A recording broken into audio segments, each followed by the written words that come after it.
86-ൻ്റെ നിറവിൽ നീലപത്മനാഭൻ. പ്രശസ്ത തമിഴ് മലയാളം എഴുത്തുകാരനായ നീലപത്മനാഭൻ 86-ൻ്റെ നിറവിൽ അട്ടക്കുളങ്ങര ബൈപ്പാസിലെ വസതിയായ നീലകണ്ഠിൽ ഒരു പിറന്നാളിനു കൂടി ആയുസ്സ് തന്ന ദൈവത്തെ സ്തുതിച്ചും എഴുത്തിൻ്റെ മാറുന്ന ലോകത്തെ വരവേറ്റും അദ്ദേഹം കഴിയുന്നു. മേടത്തിലെ പൂരുട്ടാതി നാളായ ശനിയാഴ്ച ആഘോഷമില്ലാതെ പിറന്നനാൾ കടന്നുപോകും. കന്യാകുമാരി ജില്ലയിലെ എർണിയൽ പൂർവികരുള്ള നീലപത്മനാഭൻ ജനിച്ചതും പഠിച്ചതും തിരുവനന്തപുരത്തായിരുന്നു. ഭാഷയുടെ അതിർവരമ്പുകൾക്കതീതമായി മാതൃഭാഷയായ തമിഴിലും ഒപ്പം മലയാളത്തിലും സാഹിത്യരചന നടത്തുകയും കൃതികളുടെ തർജ്ജമ നിർവഹിക്കുകയും ചെയ്തു.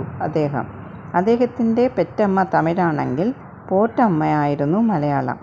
തമിഴ് എഴുത്തുകാരനായാണ് പരക്കെ അറിയപ്പെട്ടിരുന്നതെങ്കിലും മലയാളത്തിൽ 80-ൽ പരം കൃതികൾ അദ്ദേഹത്തിൻ്റേതായുണ്ട്.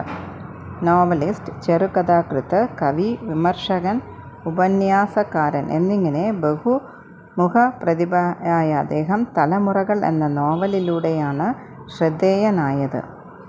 ഇന്ത്യയിലെ തന്നെ മികച്ച 10 നോവലുകളിൽ ഒന്നായി മിറർ തിരഞ്ഞെടുത്തത് തലമുറകൾ ആയിരുന്നു.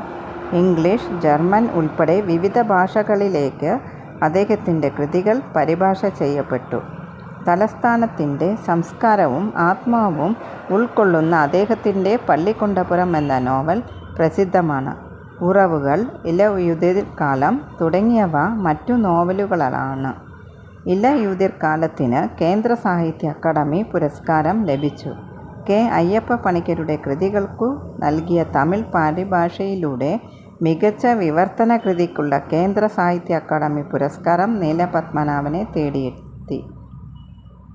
1985-89 കാലഘട്ടത്തിൽ കേരള സർവകലാശാല അക്കാദമി ബോർഡ് അംഗം, 1998 മുതൽ 2002 വരെ കേന്ദ്ര സാഹിത്യ അക്കാദമിയുടെ തമിഴ് അഡ്വൈസറി ബോർഡ് കൺവീനർ എന്ന നിലകളിലും പ്രവർത്തിച്ചു.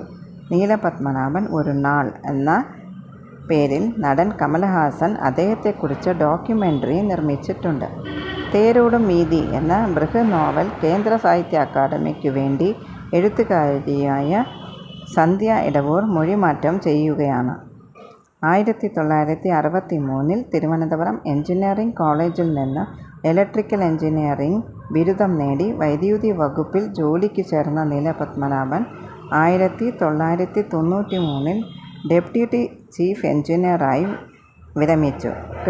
കൃഷ്ണമ്മയാണ് ഭാര്യ. ജാനകി, ഉമ, നീലകണ്ഠൻ, കവിത എന്നിവരാണ് മക്കൾ.